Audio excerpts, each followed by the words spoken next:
ഈ നമ്മളുടെ ഒരു പ്രൊഫഷൻ്റെ ഒരു ഭാഗമാണ് ഈ ഫിറ്റ്നസ് എന്ന് പറയുന്നതും അല്ലേ, കുറേ കാര്യങ്ങൾ ശ്രദ്ധിക്കണം എന്നുള്ളതും. ആ ഒരു കാര്യത്തിലും ലിയോൺ അത്യാവശ്യം നന്നായിട്ട് ഫിറ്റ്നസ് ഒക്കെ ശ്രദ്ധിക്കുന്ന ഒരാളാണ്. സൂംബയാണ് മെയിൻ ഫിറ്റ്നസ് മാർഗം എന്ന് ഞാൻ കേട്ടിട്ടുണ്ട്. ഇപ്പോഴും ഉണ്ടോ സൂംബ? സൂംബ ഇപ്പോഴും ഉണ്ട്. ഒരിടയ്ക്ക് കുറച്ചു കാലം ഉണ്ടായിരുന്നില്ല. ഒരു ഐ തിങ്ക് നമ്മൾ ആ ദുബായ് ഷോയിലൊക്കെ പോകുന്ന സമയത്ത് സൂംബ ഭയങ്കരമായിട്ട് കൃത്യമായിട്ട് ചെയ്യുന്ന ആളായിരുന്നു. ആ സമയത്ത് ഉണ്ടായിരുന്നു. പിന്നെ ഇടയ്ക്ക് വെച്ചിട്ട് നിന്നു. പിന്നെ ലോക്ക്ഡൌൺ ആ ഒരു 2 വർഷം ഞാൻ ഡിലീറ്റ് ചെയ്യുന്നു ലൈഫിൽ നിന്ന്. അപ്പൊ പ്രത്യേകിച്ച് ഒന്നും സംഭവിച്ചിട്ടില്ല. അതെ. പിന്നെ ഇപ്പൊ വീണ്ടും സൂംബ, അതായത് സൂംബ ഒരു ഹെൽത്തിന് വേണ്ടിയിട്ട്, ഒരു ഫിറ്റ്നസിന് വേണ്ടി തെരഞ്ഞെടുക്കുന്നത് കൊണ്ട് നല്ലതാണ്. നമ്മൾ നോർമൽ വർക്ക്ഔട്ടിനെക്കാളും സൂംബ കുറച്ചും കൂടി ഈസി ആയിട്ട് എല്ലാവർക്കും ചെയ്യാൻ പറ്റും. എനിക്ക് ബേസിക്കലി വേർക്കണം. അത് എന്തെങ്കിലും ചാടിയിട്ടായാലും ഓടാൻ മടിയാ. അത് മടി കൂടാണ്ട് വേർക്കണം. വേർക്കാൻ പറ്റുന്ന ഒരു ആക്ടിവിറ്റി, അതാണ് എനിക്ക് സുംബ. സുംബ എന്ന് പറഞ്ഞു കഴിഞ്ഞാൽ എന്റെ സുംബ ട്രെയിനർ എന്റെ ഫ്രണ്ടാണ്. ഇവൻ രാവിലെ 6 മണിക്ക് എന്നെ വിളിച്ചേൽപ്പിക്കും, ലിയോണ എഴുന്നേക്കൂ. അങ്ങനത്തെ ഒരു കോള് വരും എനിക്ക് അങ്ങനത്തെ ഒരു കോള് വന്നില്ലെങ്കിൽ I have to push myself. എന്തായാലും ഈ സൂംബ ഇപ്പോൾ ഒരുപാട് പേര് ആ ഒരു കാര്യം പ്രാക്ടീസ് ചെയ്യാൻ തുടങ്ങിയിട്ടുണ്ട്. പിന്നെ എല്ലാവർക്കും ഇഷ്ടമുള്ള ഒരു ഫിറ്റ്നസ് മാർഗമാണ് സൂംബ. ഞാനൊരു പാട്ട് ഇട്ട് തന്നു കഴിഞ്ഞാൽ ഒരു ഫുള്ളി സൂംബ എന്നല്ലെങ്കിൽ പോലും ഒരു ഡാൻസ് നമുക്ക് കാണണം എന്നൊരു ആഗ്രഹം. കൂടെ കളിക്കുകയാണെങ്കിൽ ഞാൻ കളിക്കാം. നമുക്ക് ഒരുമിച്ച് കളിക്കാം.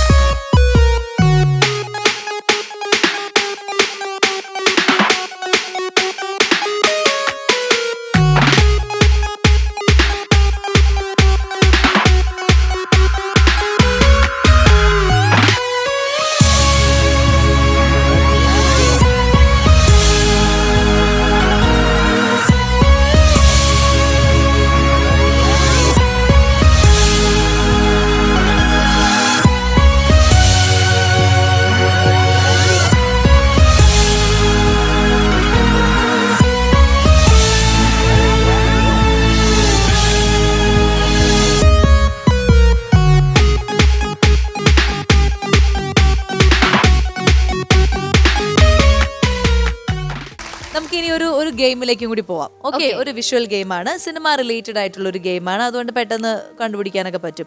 ജയിച്ചു കഴിഞ്ഞാൽ ഞാനൊരു സ്വീറ്റ് ആയിട്ടുള്ള ഒരു സമ്മാനം തരും. പക്ഷെ തോറ്റു കഴിഞ്ഞാൽ തരില്ല, പണിഷ്മെന്റും ഞാൻ തന്നിരിക്കും.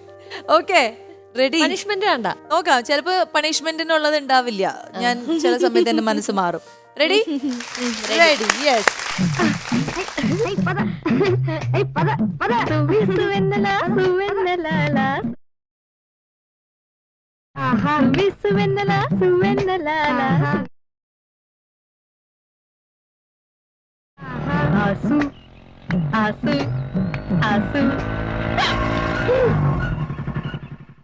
എവിടെയും മ്യൂട്ട് ചെയ്ത അറിഞ്ഞില്ല. ആ പാട്ട് ശ്രദ്ധിച്ചോ? അതിലൊരു മ്യൂട്ട് നമ്മൾ ചെയ്തിരുന്നു. ആണോ? എന്തായിരുന്നു? സൂവേ സുവെന്നില സുവെന്നലാല, അത് കഴിഞ്ഞിട്ട് ഒരു ലൈൻ ഉണ്ടായിരുന്നു. സുവെന്നലാല അല്ല, അതായത് ഒരു ചെറിയൊരു വേർഡും കൂടി ഉണ്ട്. സൂവേ സുവെന്നില സുവെന്നലാല. ഇല്ല ഇല്ല, എന്തായാലും നമുക്ക് ആ പാട്ടൊന്ന് കേൾക്കാം.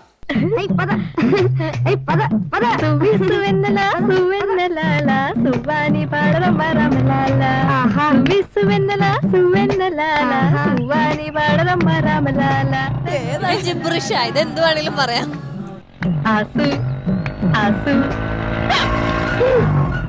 ഇതെന്ത് വേണേലും പറയാം. എന്തായാലും അത് ഏതോ ഒരു അക്ഷരം വരുന്നു. പക്ഷെ സുവേ സുവന്നല സുവന്നല അങ്ങനെ എന്തുവായിരുന്നു. പക്ഷെ തോറ്റു, ഇനി പറഞ്ഞിട്ട് കാര്യമില്ല. അതുകൊണ്ട് അത് ഒരു പോയിന്റ് പണിഷ്മെന്റ് പുറകെ വരും. എന്തായാലും രണ്ട്. പക്ഷെ കൃത്യമായിട്ട് നീ പറ എന്താ പറഞ്ഞെന്നുള്ളത്. എന്നാ ഞാൻ പറയാം. തൂവാടിക്കാടലം മരാമലാല, അങ്ങനെ ആയിരിക്കും, അറിയില്ല. അടുത്ത ചോദ്യം. എന്താ പ്രശ്നം മീനാക്ഷി? ഇവിടെ പ്രശ്നമൊന്നുമില്ല. എന്തോ പ്രശ്നമുള്ളത് പോലെ തോന്നുന്നല്ലോ. എന്താ പ്രശ്നമല്ലോ ഉണ്ടാക്കണം? താനാരാ? ഞാൻ ആരാണെന്ന് ഈ നാട്ടിലെ പട്ടിക്കും പൂച്ചയ്ക്കും വരെ അറിയാം.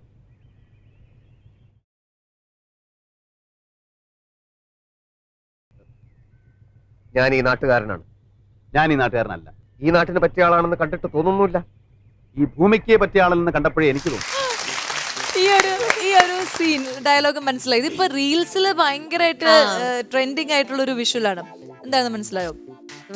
ഇവിടെ പട്ടിയും പൂച്ചയും ഒന്നും കാണുന്നില്ല എന്നാ ചോദിക്കായിരുന്നു. താൻ ആരാണ്? Okay, super. അത് തന്നെ. ഇനി അടുത്ത നോക്കാം.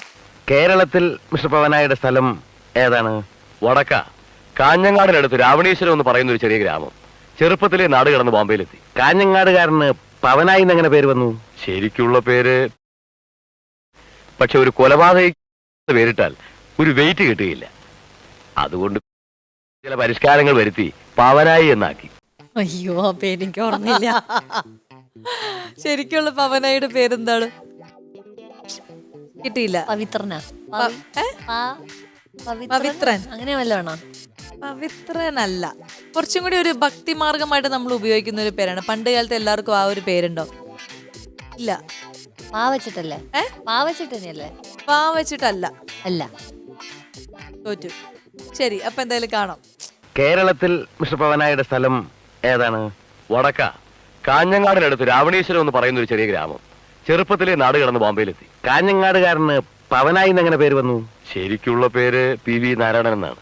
PV നാരായണൻ. ഞാൻ ഭക്തിമാർഗൻ നാരായണൻ ആണ് ഞാൻ ഉദ്ദേശിച്ചത്. അപ്പോ PV നാരായണൻ എന്നുള്ള പേരാണ്. അങ്ങനെയാണ് പവനായി ശവമായിട്ട് ഇപ്പൊ ലിയോണ നിൽക്കുകയാണ്. രണ്ടിടത്ത് ഉത്തരം പറഞ്ഞില്ല. അടുത്ത പണിഷ്മെന്റിന്റെ എണ്ണം കൂടിക്കൊണ്ടിരിക്കുകയാണ്. ഇനി അടുത്ത ഒരു ചോദ്യം കൂടി ഉണ്ടാവും.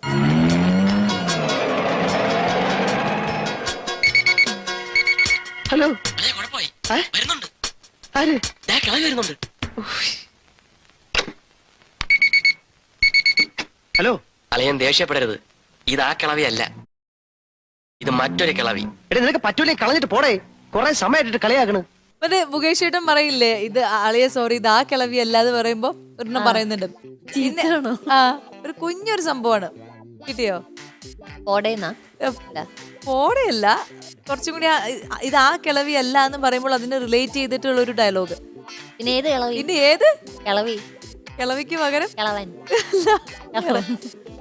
വേറെ പിന്നെ ഏത്? പിന്നെ ആര് നിന്റെ അമ്മൂമ്മ? ആ പിന്നെ ആര് നിന്റെ അമ്മൂമ്മ? അമ്മൂമ്മ. അതൊരു ഉറച്ചോ? ആ ഉറച്ചു. യെസ്, എന്നാ കാണാം.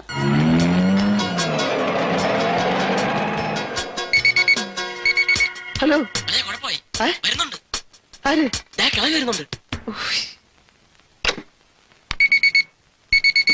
ഹലോ, അളയൻ ദേഷ്യപ്പെടരുത്. ഇത് ആ കിളവിയല്ല, പിന്നെ ആര്? നിന്റെ അമ്മൂമ്മ?